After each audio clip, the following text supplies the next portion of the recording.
ابن عمر فرماتے ہیں کہ نبی پاک صلی اللہ تعالیٰ علیہ وآلہ وسلم ہر ہفتے کے دن مسجد قباء میں تشریف لایا کرتے تھے.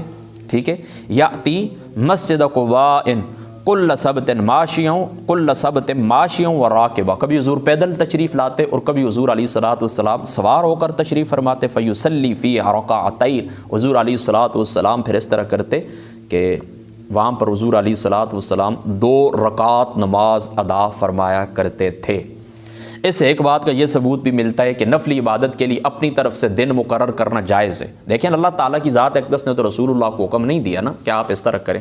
تو حضور علیہ الصلوۃ والسلام اپنی طرف سے اس طرح کرتے. ہفتے والا دن مقرر کیا تھا اور کبھی حضور علیہ الصلوۃ والسلام پیدل اور کبھی سواری کے اوپر چل کر آتے تو مسجد پاک کے اندر وہ اس طرح کرتے کہ حضور علیہ الصلوۃ والسلام نماز ادا فرماتے تھے, 2 رکعتیں ادا فرماتے تھے. تو اس طرح آپ بھی کر سکتے ہیں. حضور کی سنت یعنی آپ کے لیے سنت بن گئی نا. کوئی بھی مسجد ہے آپ کو پسند ہے, اچھی جگہ ہے, پیاری مسجد ہے, وہاں پر نماز ہوتی ہے, 5 وقت کی اذان ہوتی ہے, آپ کے دل کو وہ جگہ لگتی ہے, تو وہاں پر متقی اور پرہیزگار لوگ رہتے ہیں. تو ایک دن آپ مقرر کر کے اپنی طرف سے, کوئی آپ کو یہ نہیں کہہ سکتا کہ یہ اپنی طرف سے آپ نے دن کیوں مقرر کیا. اس کے اندر شریعت ان کو کہیں کہ یہ حضور علیہ الصلوۃ والسلام کی سنت ہے. آپ مسجد قباء کے اندر آتے تھے, وہاں پر ہر ہفتے والے دن آ کر حضور 2 رکعتیں ادا فرماتے تھے. لہذا اس کو مد نظر رکھ کر کسی بھی متبرک مکان, مسجد ہو یا کوئی اور جگہ بھی ہو, تو وہاں پر بندہ جا کے نفلی عبادت کر سکتا ہے. اس کے اوپر کسی قسم کی دلیل کی اور کوئی ضرورت ہی نہیں ہے. یہی جو روایت ہے, روایت نمبر 643 مشکات شریف کی, یہی کافی ہے. اور پھر اس کے بعد حضرت عبداللہ ابن عمر رضی اللہ تعالیٰ عنہ آپ بھی اسی طرح کیا کرتے تھے.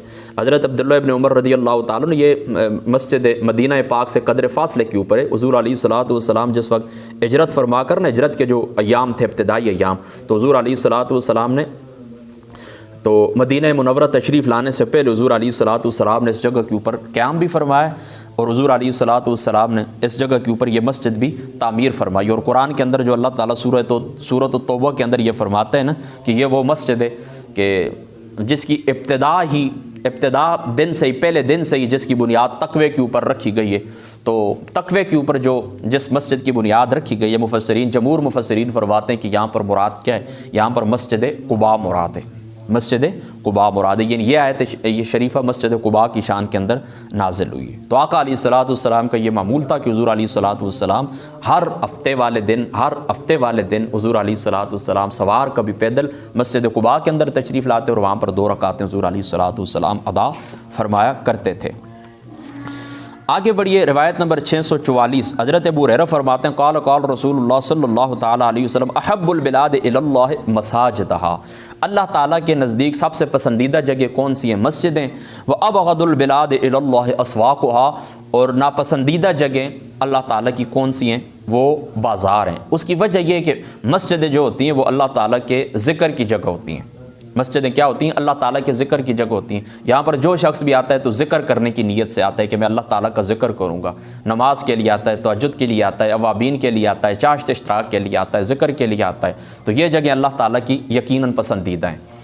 اور جو بازار ہیں تو وہ اللہ تعالیٰ کی ناپسندیدہ جگہیں. وجہ یہ ہے کہ وہاں پر عموماً غفلت ہی طاری ہوتی ہے. یعنی بہت کم لوگ ایسے ہوتے ہیں کہ ان کا دل اللہ کی جانب مائل ہوتا ہے, ہاتھ ان کے کام کے اندر ہوتے ہیں. بازار کے اندر اس طرح کہ رکھ دیں. بازار کے اندر اس طرح ہوتے ہیں کہ اللہ تعالیٰ کا ذکر کرتے ہیں, کام بھی کرتے ہیں اور دل اللہ, یعنی بہت کم ایسے لوگ ہوتے ہیں. ورنہ عمومی لوگ اس طرح بازار کے اندر جاتے ہیں تو وہ ان کے اوپر غفلت طاری ہو جاتی ہے. لہذا اس وجہ سے یہ ناپسندیدہ جگہ ہیں. لہذا بازار کے اندر جانا کوئی ممانعت بھی نہیں ہے. اس کا مطلب یہ نہیں کہ وہ جگہ ناپسندیدہ ہے وہاں نہیں, اپنی ضرورت کے لیے آپ جائیں. تو جو چیز ناپسندیدگی کا باعث ہے یعنی غفلت, وہ اپنے اوپر طاری نہ ہونے دیں. یعنی بازار کے اندر جائیں, اپنی نگاہوں کو جھکا کر رکھیں. بازار کے اندر داخل ہونے کی جو دعا ہے لا الہ الا اللہ وحدہ لا شریک لہ لہ الملک ولہ الحمد یحیی و یمیت وہو حی لا یموت ابدا ابدا ذو الجلال والاکرام بیدہ الخیر وہو علی کل شیء قدیر. کوئی ایک لفظ اس کا ابن ماجہ شریف کی یہ پہلی جلد کی آخری روایت ہے. یعنی جس کو آپ چوتھا کلمہ کہتے ہیں نا, یہ جو چوتھا کلمہ ہے یہ بازار کے اندر داخل ہونے کی دعا ہے. یہ پڑھیں. ابن ماجہ شریف کے الفاظ یہ ہیں کہ اللہ تعالیٰ 10 لاکھ نیکیاں عطا فرماتا ہے, 10 لاکھ گناہ عطا فرماتا ہے, 10 لاکھ نیکیاں عطا فرماتا ہے, 10 لاکھ گناہ معاف فرماتا ہے اور 10 لاکھ درجات اللہ تعالیٰ بلند فرماتا ہے. تو یہ دعا پڑھیں، اپنی نگاہ کو جھکا کے رکھیں، آپ کی جو ضرورت ہے اس ضرورت کو پوری کریں اور فوراً گھر واپس آ جائیں۔ باقی جن لوگوں کا وہاں پر بزنس ہے، وہاں پر بازار کے اندر بیٹھتے ہیں، تو ان کو چاہیے صبح کی نماز پڑھ کے اپنے بازار کھول دیں، صبح کی نماز جائز جو آپ کی تجارت ہے، حلال جو آپ کا منافع ہے وہ کمائیں، جس وقت نماز کا وقت و اذان مؤذن صدا دے جا کر نماز ادا کریں۔ اور تجارت کے جو اصول ہے، نرمی کرنا، اپنا جو آپ کا کسٹمر ہے اس کے ساتھ نرمی سے پیش آنا، اور باقی جو آپ کے پاس مہمان آتے ہیں، آپ کے پاس بازار کے اندر بیٹھتے ہیں، کوئی سوال کرنے والا آتا ہے تو مہمان آتے ہیں ان کی مہمان نوازی کریں، سوال کرنے والا آتا ہے ان کا سوال پورا کریں، ان کو خالی ہاتھ نہ لوٹائیں۔ یہ جو ضروری اصول ہیں ان کو مد نظر رکھیں، اس کے ساتھ اپنی زندگی گزاریں، اور ناپسندیدگی کی جو وجہ ہے اس کو آپ دور کر دیں۔ بس یہ بات آپ نے ذہن کے اندر رکھنی۔ حضرت عثمان رضی اللہ تعالیٰ عنہ فرماتے ہیں قال قال رسول اللہ صلی اللہ تعالیٰ علیہ وسلم من بنا للہ مسجدا بنا اللہ لہ بیتا فی الجنہ، جو بندہ اللہ تعالیٰ کے لیے مسجد بناتا ہے، اللہ تعالیٰ کے لیے، اللہ تعالیٰ اس کے لیے جنت کے اندر گھر بنا دیتے ہیں۔ یعنی تم اپنی شان کے مطابق گھر بناتے ہو، ایک کنال کے اوپر، 10 مرلوں کے اوپر، 5 مرلوں کے اوپر، اور اللہ تعالیٰ اپنی شان کے مطابق وہاں پر بہت بڑا اللہ تعالیٰ کی ذات اقدس تمہارے لیے گھر بنا دیتے ہیں۔ وعن ابی ہریرہ قال قال رسول اللہ صلی اللہ تعالیٰ علیہ وسلم من غدا الی المسجد من غدا الی المسجد او راح، جو بندہ صبح کے وقت یا شام کے وقت مسجد کی طرف جاتا ہے، اعد اللہ لہ نزلہ من الجنت، اللہ تعالیٰ جنت کے اندر اس کے لیے مہمانی تیار کرتے ہیں۔ اللہ تعالیٰ کی ذات اقدس جنت میں اس کے لیے مہمانی تیار کرتے ہیں، کلما غدا او راح، جب وہ صبح کے وقت یا شام کے وقت مسجد کے اندر جاتے ہیں۔ محدث دہلوی صاحب رحمۃ اللہ تعالیٰ علیہ آپ نے اس کی شرح کے اندر لکھا ہے کہ مسجدیں جو ہے نا وہ ضیافت خانہ ہیں، مسجدیں کیا ہیں؟ دار الضیوف ہیں، ضیافت خانے ہیں اللہ تعالیٰ کے۔ یعنی دنیا کے اندر تو دار الضیوف یہ ہوتا ہے نا مطبخ، جہاں پر آپ کے لیے کھانے پکتے ہیں، آپ کے مہمانوں کے لیے مختلف قسم کی مہمانی آپ ان کے لیے تیار کرتے ہیں۔ تو یہ مسجدیں جو ہے نا، مسجدیں یہ اللہ تعالیٰ کے کیا ہیں؟ ضیافت خانے۔ اللہ تعالیٰ اپنے بندوں کے لیے، جو بندے یہاں پر آتے ہیں، اللہ تعالیٰ کی ذات اقدس ان کے لیے مہمانی تیار کرتے ہیں۔ ظاہر سی بات ہے مسجدیں اللہ کا گھر ہے نا، تو دنیا کے اندر آپ کسی شخص کے گھر کے اندر جاتے ہیں تو وہ اپنی شان کے مطابق آپ کی مہمانی کرتا ہے کہ یہ بندہ میرے گھر کے اندر آیا۔ تو بالکل اللہ تعالیٰ کی جو ذات مقدس ہے، آپ جس وقت مسجد کے اندر آتے ہیں تو اللہ تعالیٰ کے مہمان ہوتے ہیں، تو اللہ تعالیٰ کی ذات اقدس آپ کو مہمانی آپ کی اللہ تعالیٰ کی ذات اقدس کرتے ہیں۔ اللہ تعالیٰ کی ذات اقدس میزبان ہوتے ہیں، آپ مہمان ہوتے ہیں، اور آپ کو اللہ تعالیٰ کھلاتے ہیں اس دسترخوان سے۔ یعنی مسجد اللہ تعالیٰ کا دسترخوان ہے، ضیافت خانے ہیں، آپ کے لیے اللہ تعالیٰ مہمانی تیار کرتے ہیں۔ اس لیے مسجد کے اندر جس وقت آپ جائیں نا تو یہ نیت بھی کریں کہ اللہ تعالیٰ کی ذات اقدس میری مہمانی کریں گے اور میں اس مہمانی کو وصول کروں گا۔ اللہ تعالیٰ کی ذات اقدس مجھے عطا فرمائیں گے، میری مہمان نوازی کریں گے، میں اس مہمان نوازی کو وصول کروں گا۔ لیکن بات اس طرح نا کہ مسجد ہمیں جو کچھ خیرات و برکات نصیب نہیں ہوتی، خیر و برکت ہمیں نصیب نہیں ہوتی کسی کام کے اندر بھی، چاہے مسجد کے خیر و برکت نصیب نہیں ہوتی، قبور صالحین کے اوپر ہم جاتے ہیں وہاں پر خیر و برکت نصیب نہیں ہوتی، اللہ تعالیٰ کے نیک بندوں کے پاس جاتے ہیں، اس کی وجہ یہ کہ جو آداب ہوتے ہیں ہم ان آداب کا خیال نہیں رکھتے۔ لہذا مسجد میں پھر اپنا جملہ دہراتا ہوں کہ اللہ تعالیٰ کے مہمان خانے، اللہ تعالیٰ کے ضیافت خانے، یہاں پر آپ کے لیے مہمانی تیار ہوتی ہے۔ اللہ تعالیٰ کسی سائل کو یہاں پر جو آنے والا تو اس کو خالی ہاتھ نہیں لوٹاتے، آپ صرف نیت کر کے آیا کریں اور مسجد کے آداب کا خیال رکھا کریں۔ جو مسجد کے آداب ہیں، مسجد کے آداب کیا ہیں؟ بس مسجد کے اندر آپ داخل ہوتے ہیں وضو کر کے آئیں گھر سے، مسجد کے اندر داخل ہوں، جو دعائیں مسجد کی داخل ہونے کی وہ پڑھیں، مسجد کے اندر آپ آئیں، مسجد کے اندر کوئی تنکا آپ کو پڑا ہوا نظر آتا ہے یعنی صفائی کرنا وہ کر دیا کریں، مسجد کے اندر آئیں خاموش بیٹھیں، اللہ کا ذکر کریں، فضول قسم کی گفتگو نہ کریں، اگلی صفوں کے اندر بیٹھیں، ٹھیک ہے، اگلی صفوں کے اندر بیٹھیں۔ اسی طریقے سے وہ کیا کہتے ہیں کہ دنیا کی جو باتیں ہوتے ہیں وہ دنیا کی باتیں نہ کریں، دنیا کی باتیں نہ کریں، کچھ دیر مسجد کے اندر بیٹھیں، یہ نہیں کہ فرض پڑھ کے آپ فوراً نکل جائیں، مسجد کا ایک ادب یہ بھی ہے کہ فرائض پڑھ کے اس کے علاوہ بھی کچھ دیر بیٹھا جائے، یہاں پر کچھ اللہ تعالیٰ کا ذکر فکر کریں۔ تو یہ مسجد کے چند مختصر آداب ہے، تفصیل کے ساتھ بتاؤں تو محدثین علماء فقہاء نے 15 آداب لکھیں، تو ان کو آپ مد نظر رکھیں، پھر دیکھیں کہ اللہ تعالیٰ کی ذات اقدس آپ کو مہمانی عطا فرماتے ہیں یا نہیں عطا فرماتے، اس در کا ادب تو کم از کم کریں، اس گھر کو اللہ تعالیٰ کا گھر سمجھیں تو صحیح۔ اللہ اکبر۔ آگے بڑھی حضرت ابو موسیٰ اشعری رضی اللہ تعالی عنہ، آپ رسول اللہ کے صحابی ہیں، آپ فرماتے ہیں قال قال رسول اللہ صلی اللہ تعالی علیہ وسلم اعظم الناس اجرا فی الصلاۃ ابعدهم فابعدهم ممشا والذی ينتظر الصلاۃ حتى يصلیها مع الامام اعظم اجرا من الذی یصلی ثم ینام۔ رسول اللہ نے فرمایا سب لوگوں سے زیادہ نماز کا اجر و ثواب اس سے ملتا ہے جو دور سے چل کے آتے ہیں، پھر جو دور سے چل کے آتے ہیں، اور اس شخص کو جو نماز کے انتظار میں رہے یہاں تک کہ امام کے ساتھ نماز پڑھے، اس سے زیادہ اجر و ثواب ملتا ہے اس آدمی کی نسبت جو اکیلے نماز پڑھ کر سو جاتا ہے۔ ظاہر سی بات ہے کہ جتنے قدم دور سے آپ چل کے آئیں گے تو اللہ تعالیٰ کے فرشتے وہ آپ کے قدم لکھتے ہیں۔ ایک بندہ 1000 قدم چل کے مسجد کی طرف آتا ہے اس کا ثواب زیادہ ہے، جو 500 قدم چل کے آتا ہے اس کا ثواب کم ہے، پھر جو 5000 قدم چل کے آتا ہے اس کا ثواب اور زیادہ ہے۔ تو جتنے قدم جتنے دور سے آپ آئیں گے چل کے اتنا زیادہ آپ کے لیے ثواب لکھا جائے گا۔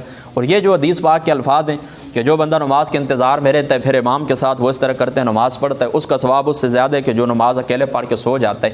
یعنی ایک شخص وہ مسجد کے اندر آیا، نماز پڑھ کے گھر چلا گیا، عشاء کی نماز سو گیا ہے یا کوئی کسی اور کام کے اندر مشغول ہو گیا ہے، تو ظاہر سی بات ہے کہ اس نے جماعت کا التزام نہیں کیا، جماعت کا انتظار نہیں کیا۔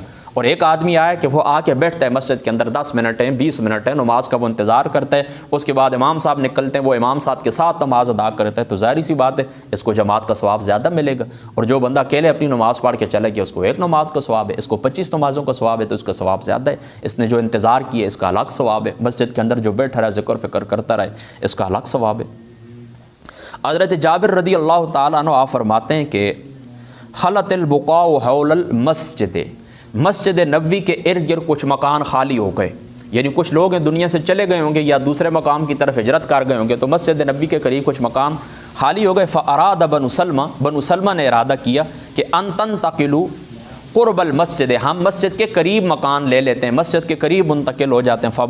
فبلغ ذلك النبی صلی اللہ تعالیٰ علیہ وآلہ وسلم، حضور علیہ الصلاۃ والسلام کی جو ذات مقدس ہے حضور کو جب یہ بات پہنچی، فقال لهم بلغنی انکم تریدون ان تنتقلوا قرب المسجد، مجھے پتہ چلا ہے کہ تم مسجد کے قریب منتقل ہونا چاہتے ہو۔ قالوا نعم یا رسول اللہ، اے اللہ کے رسول ہاں ایسا یہ قد اردنا ذلك فقال یا بنی سلمہ، اے بنی سلمہ دیارکم تکتب آثارکم دیارکم تکتب آثارکم دیارکم تکتب آثارکم، یہ جو تمہارے قدم ہے نا یہ قدم لکھے جاتے ہیں مسجدوں کی طرف، جو تم چل کے آتے ہو نا آثار جو تمہارے قدموں کے نشان ہیں، یہ یعنی کتنے قدم اس نے اٹھائیں یہ لکھے جاتے ہیں۔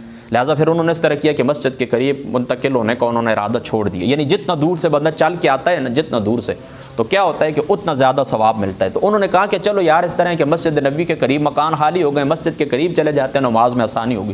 تو حضور نے فرمایا اس طرح نہ کرو، جہاں پر تمہارے دور مکانات ہیں وہاں پر ٹکے رہیں، جتنا زیادہ آپ دور سے چل کے آئیں گے تو تمہارے قدم فرشتے لکھتے ہیں، لہٰذا تمہارا ثواب زیادہ ہوگا۔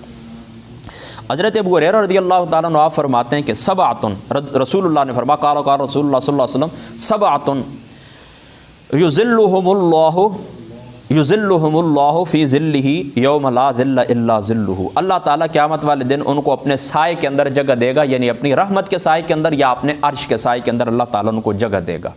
جس قیامت والے دن اور کوئی سایہ نہیں ہوگا، ظاہری سی بات ہے کہ سورج بے نور ہو جائے گا، چاند بے نور ہو جائے گا، تو اللہ تعالیٰ پھر قیامت والے دن ان کو کیا کرے گا؟ سایہ عطا فرمائے گا۔ کس چیز کا؟ اپنی رحمت کا سایہ عطا فرمائے گا، یا پھر اللہ تعالیٰ کی ذات اقدس ان کو عرش کا سایہ عطا فرمائے گا۔ ٹھیک ہے، یہ جو ذل کا لفظ ہے نا یہ عزت، غلبے، راحت اور نعمت کے معنی کے اندر بھی آتا ہے۔ کون کون سے 7 شخص ہیں جن کو اللہ تعالیٰ قیامت والے دن سایہ عطا فرمائے گا؟ امام عادل، امام عادل جو اللہ کے حکم کے مطابق، ومن لم یحکم بما انزل اللہ فاولئک هم الکافرون، ومن لم یحکم بما جو لوگ اللہ کے حکم کے مطابق فیصلے نہیں کرتے، اس طرح نہیں، اللہ کے حکم کے مطابق وہ فیصلے کرتے ہیں، اللہ کے حکم کے مطابق، رسول اللہ کی سنت کے مطابق وہ انصاف کے ساتھ فیصلے کرتے ہیں، لوگوں کو ان کا حق دلواتے ہیں، چاہے کوئی ضعیف ہے یا کوئی قوی ہے۔ قوی ہے اس سے حق لے کر ضعیف کو دیتے ہیں، ضعیف ہے اس کے پاس کسی کا حق ہے وہ بھی دلواتے ہیں، حق کے ساتھ وہ چلتے ہیں، اللہ کے حکم کے مطابق، رسول اللہ کی سنت کے مطابق انصاف کے ساتھ وہ فیصلے کرتے ہیں۔ امام عادل، ایک شخص تو وہ ہے کہ جس کو اللہ تعالیٰ کی ذات اقدس قیامت والے دن سایہ عطا فرمائے گا۔ وشاب نشأ فی عبادت اللہ، اور ایک جوان، یعنی ایک تو ہوگا نا عدل و انصاف کرنے والا بادشاہ، دوسرا وہ نوجوان جو اللہ کی عبادت کے اندر جوان ہوا، بچپن سے ہی جوانی تک اس نے جو سفر کیا اللہ تعالیٰ کی عبادت کے اندر اس نے سفر کیا۔ وَرَجُلٌ قَلْبُهُ مُعَلَّقٌ بِالْمَسْجِدِ إِذَا خَرَجَ مِنْهُ حَتَّى يَعُودُ إِلَيْهِ، اور تیسرا بندہ وہ مرد ہے، یعنی پہلا بندہ وہ امام عادل، اور دوسرا بندہ وہ کہ جس کی پرورش ہوئی ہے جو جوان ہوا ہے اللہ تعالیٰ کی عبادت میں، اور تیسرا بندہ وہ کہ جس کا قلب مسجد کے اندر ہی معلق رہتا ہے، جس کا قلب مسجد کے ساتھ ہی جڑا رہتا ہے۔ وہ مسجد کے اندر آتا ہے، نماز پڑھ کے پھر گھر جاتا ہے نا، پھر اس کو انتظار ہوتا ہے کہ کب اذان ملے اور میں پھر مسجد کے اندر چلا جاؤں۔ وہ نماز پڑھ کے چلا جاتا ہے بازار کے اندر، اپنی ضرورت پوری کرتا ہے، کاروبار کرتا ہے، لیکن اس کا دل مسجد کے اندر اٹکا ہوا ہوتا ہے، وہ اس کے کان سن رہے ہوتے ہیں کہ کب اذان ہے اور میں پھر چلا جاؤں۔ اذان نہیں بھی ہوتی، وہ ویسے نوافل کے لیے، ذکر کے لیے پھر تھوڑی دیر کے لیے آ جاتا ہے، پھر اپنی ضرورت کے لیے باہر چلا جاتا ہے۔ تو اس کا دل مسجد کے اندر ہی اٹکا رہتا ہے، اس کو حمامت المسجد کہتے ہیں، مسجد کی کبوتری کہتے ہیں، وہ مسجد کے اندر ہی خوش ہوتا ہے۔ جس طرح مچھلی ہوتی ہے نا، پانی کے اندر ہی خوش ہوتی ہے، باہر اس کو پھینک دے تو اس کی زندگی ختم ہو جاتی۔ تو اس طرح کچھ لوگ مثل مچھلی کے ہوتے ہیں مسجد کے لیے، کہ مسجد ان کے لیے مثل، بس ان کا دل وہاں پر اٹکا رہتا ہے۔ تو ایسے تیسرا بندہ وہ ہوگا، اس بندے کو بھی اللہ تعالیٰ کی ذات اقدس قیامت والے دن اپنا سایہ عطا فرمائیں گے۔ وَرَجُلَانِ تَحَابَّا فِي اللَّهِ اجْتَمَعَا عَلَيْهِ وَتَفَرَّقَا عَلَيْهِ، اور چوتھا بندہ وہ ہے کہ دو بندے رجلان تحابا فی اللہ اجتماع علیہ وتفرقا علیہ، اور چوتھا بندہ وہ ہے کہ جو آپس میں محبت کرتے اللہ تعالیٰ کی خاطر، دنیاوی کوئی مقصد نہیں ہوتا، ملتے ہیں اللہ کی محبت میں، جدا ہوتے ہیں اللہ تعالیٰ کی محبت میں۔ ٹھیک ہے، اچھا، یعنی ایک دوسرے سے جدا ہوتے ہیں اللہ تعالیٰ کی محبت میں، یعنی ان کے دل کے اندر اللہ تعالیٰ کی خاطر محبت ہوتی ہے، اور ملتے ہیں اس لیے ملتے ہیں اللہ تعالیٰ کی خاطر، اللہ تعالیٰ کی محبت کی خاطر وہ آپس میں ملتے ہیں۔ وَتَفَرَّقَا عَلَيْهِ، اسی کے اوپر جدا ہوتے ہیں۔ وَرَجُلٌ، پانچواں بندہ ذکر اللہ خالیًا، تنہائی کے اندر وہ اللہ کا ذکر کرتا ہے، ففادت عیناہ، اور اس کی آنکھیں رو پڑتی ہیں۔ ذکر کرنے والا ذاکر تنہائی کے اندر، یہ تنہائی کا ذکر اس لیے کیا گیا ہے نا کہ اس میں تکلف اور ریا اس کے اندر داخل نہیں ہوتا، یعنی تنہا دیکھیں نا، کوئی صاحب نے دیکھنے والا نہیں ہوتا تو اس کے اندر ریا، بندہ تنہائی میں روتا ہے تو ریاکاری کا کوئی شبہ نہیں ہوتا کسی قسم کا۔ ورجل، اور چھٹا بندہ کون سا ہے؟ دعاتہ امرات ذات حسب و جمال، ایک اونچے نسب والی لڑکی اور خوبصورت، جمال کے اندر بھی اور حسب و نسب کے اندر بھی وہ خوبصورت ہوتی ہے، تو وہ اس نوجوان کو دعوت دیتی ہے۔ فقال انی اخاف اللہ، وہ کہتا ہے میں اللہ سے ڈرتا ہوں، یعنی وہ لڑکی اس کو حسب والی، جمال والی برائی کی طرف بلاتی ہے، اور وہ کہتا ہے میں اللہ سے ڈرتا ہوں، اللہ کے خوف ہے مجھے، میں ایسا نہیں کروں گا کہ میرا اللہ مجھ سے ناراض، یعنی اس کو زبانی جواب دے دیتا ہے یا اپنے دل کے اندر یہ بات کہتا ہے اور بچ جاتا ہے۔ فقال انی اخاف اللہ، میں اللہ سے ڈرتا ہوں۔ ورجل تصدق بصدقۃ، اور ایک ساتواں بندہ وہ ہے کہ جو اس طرح کرتا ہے کہ صدقہ کرتا ہے، فاخفاها، اس کو چھپاتا ہے، حتی لا تعلم شمالہ ما تنفق یمینہ، یہاں تک کہ اس کے بائیں ہاتھ کو نہیں پتہ ہوتا کہ دائیں ہاتھ نے کیا خرچ کیا ہے۔ یہ 7 بندے ہیں جن کو اللہ تعالیٰ کی ذات اقدس قیامت والے دن اپنی رحمت کا یا پھر اپنے عرش کا سایہ عطا فرمائیں گے۔ پھر گن لیں، ایک امام عادل، دوسرا نوجوان، وہ نوجوان کہ جس کی پرورش عبادت کے اندر ہوئی ہے، اور تیسرا وہ مرد کہ جس کا قلب مالک مسجد کے اندر رہتا ہے، مسجد کے اندر دل اس کا اٹکا ہوا رہتا ہے، اور چوتھے وہ 2 بندے جو اللہ کے لیے محبت کرتے ہیں، پانچواں وہ بندہ جو تنہائی میں اللہ کا ذکر کرتا ہے اور اس کی آنکھ بے پڑتی ہے، اور چھٹا وہ بندہ کہ جو اس طرح کرتا ہے کہ اس کو نسب والی لڑکی دعوت گناہ دیتی ہے اور وہ اسے کترا جاتا ہے، اللہ کے خوف کی وجہ سے اسے برائی نہیں کرتا، اور ساتواں وہ بندہ کہ جو خفیہ صدقہ کرتا ہے، یعنی اس کے دائیں ہاتھ کو بائیں ہاتھ کو نہیں پتہ ہوتا، یعنی کانوں کان کسی کو خبر ہوتی ہی نہیں ہے، یعنی اس کے گھر والے جو قریبی لوگ ہوتے ہیں جو مثل کان کے ہوتے ہیں اور مثل آنکھ کے ہوتے ہیں ان کو بھی نہیں پتہ ہوتا، یعنی ماں باپ کو، بہن بھائیوں کو، بچوں کو، بیویوں کو، کسی کو، ارد گرد رشتہ دار پڑوسی کسی کو پتہ نہیں ہوتا، اور وہ اللہ کی راہ میں خرچ کرتا ہے۔ تو یہ 7 بندے جو جن سے اللہ تعالیٰ محبت فرماتا ہے، اور اللہ تعالیٰ کل قیامت کی اس سخت گرمی کے موسم میں اللہ تعالیٰ اس بندے کو اپنی رحمت کا سایہ عطا فرمائیں گے۔ تو اللہ تعالیٰ کی ذات پاک سے دعا ہے کہ اللہ تعالیٰ کی ذات اقدس ہمیں یہ 7 صفات عطا فرمائے، جن 7 بندوں کا ہم نے ذکر کیا، ان کی جو صفات ہیں، ان سب کی خصلتیں، صفات اللہ تعالیٰ کی ذات اقدس ہمیں عطا فرمائے۔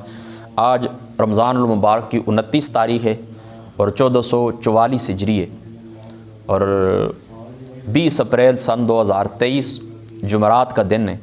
اللہ تعالیٰ کی ذات اقدس جو کچھ گفتگو ہوئی ہے، اللہ تعالیٰ کی ذات اقدس اس کو اپنی بارگاہ پاک کے اندر قبول فرمائے۔ جو باتیں کی ہیں اللہ تعالیٰ کی ذات اقدس پہلے مجھے، بعد میں آپ کو عمل کی توفیق عطا فرمائے۔ رمضان المبارک کے جو روزے گزرے ہیں 29 آج ہو چکے ہیں، اللہ تعالیٰ کی ذات اقدس ان کو اپنی بارگاہ کے اندر قبول فرمائے۔ اور یہ